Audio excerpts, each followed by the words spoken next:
Сәлем, бүгін сіздермен бірге біз етті бәліш пісіретін боламыз. Ол үшін бізге су, сұйық май, тұз, ұн, қопсықыш керек болады. Осылардың барлығын араластырып, жұмсақ қамыр илейміз.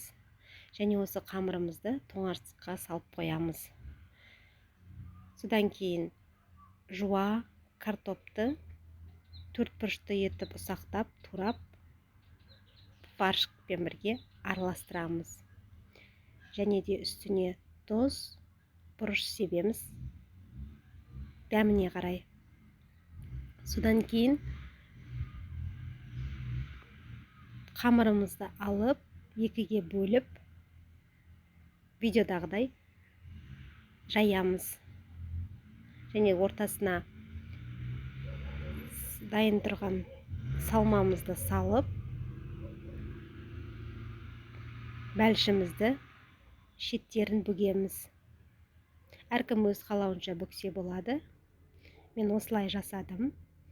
Және де болған соң үстін кішкене тесіп, ішіндегі еті толық пісу үшін бетіне бір жұмыртқаны жарып жағамыз. Және де пеште 1 сағаттай уақытта пісіріп аламыз. Бұл бәліш өте тойымды, әрі өте дәмді болып шығады.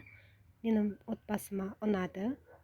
Біздер жиі осыны дайындап тұрамыз. Сіздер де дайындап көріңіздер.